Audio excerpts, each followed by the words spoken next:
اور جو کافر ہیں ان کے لیے دنیا کی زندگی خوشنما کر دی گئی ہے اور وہ مومنوں سے تمسخر کرتی ہیں، لیکن جو پرہیزگار ہیں وہ قیامت کے دن ان سے اوپر ہوں گے۔ اور اللہ جس کو چاہتا ہے بے حساب رزق دیتا ہے۔ پہلے تو سب لوگوں کا ایک ہی مذہب تھا، لیکن وہ آپس میں اختلاف کرنے لگے تو اللہ نے ان کی طرف بشارت دینے والے اور ڈر سنانے والے پیغمبر بھیجے اور ان پر سچائی کے ساتھ کتابیں نازل کی تاکہ جن امور میں لوگ اختلاف کرتے تھے ان کا ان میں فیصلہ کر دے۔ اور اس میں اختلاف بھی انہی لوگوں نے کیا جن کو کتاب دی گئی تھی، باوجود کہ ان کے پاس کھلے ہوئے احکام آ چکے تھے، اور یہ اختلاف انہوں نے صرف آپس کی ضد سے کیا۔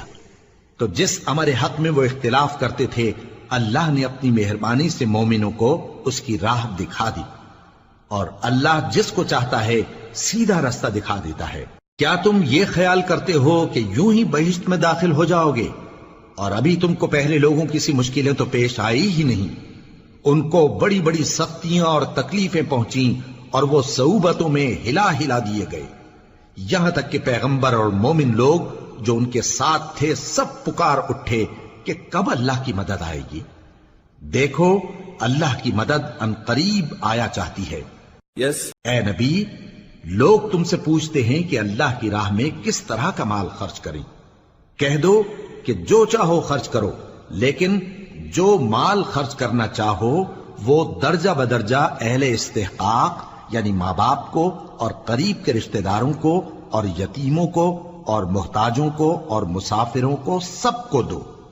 اور جو بھلائی تم کرو گے اللہ اس کو جانتا ہے۔ مسلمانوں، تم پر اللہ کے رستے میں لڑنا فرض کر دیا گیا ہے، اور وہ تمہیں ناگوار تو ہوگا، مگر عجب نہیں کہ ایک چیز تم کو بری لگے اور وہ تمہارے حق میں بھلی ہو، اور عجب نہیں کہ ایک چیز تم کو بھلی لگے اور وہ تمہارے لیے مضر ہو، اور ان باتوں کو اللہ ہی بہتر جانتا ہے اور تم نہیں جانتے۔ اے پیغمبر، لوگ تم سے عزت والے مہینوں میں لڑائی کرنے کے بارے میں دریافت کرتے ہیں، کہہ دو کہ ان میں لڑنا بڑا گناہ ہے، اور اللہ کی راہ سے روکنا اور اس سے کفر کرنا اور مسجد حرام یعنی خانہ کعبہ میں جانے سے بند کرنا اور اہل مسجد کو اس میں سے نکال دینا جو یہ کفار کرتے ہیں، اللہ کے نزدیک اس سے بھی زیادہ گناہ ہے، اور فتنہ انگیزی خونریزی سے بھی بڑھ کر ہے، اور یہ لوگ ہمیشہ تم سے لڑتے رہیں گے، یہاں تک کہ اگر مقدور رکھیں تو تم کو تمہارے دین سے پھیر دیں، اور جو کوئی تم میں سے اپنے دین سے پھر کر کافر ہو جائے گا اور کافر ہی مرے گا تو ایسے لوگوں کے اعمال دنیا اور آخرت دونوں میں برباد ہو جائیں گے، اور یہی لوگ دوزخ میں جانے والے ہیں جس میں ہمیشہ رہیں گے۔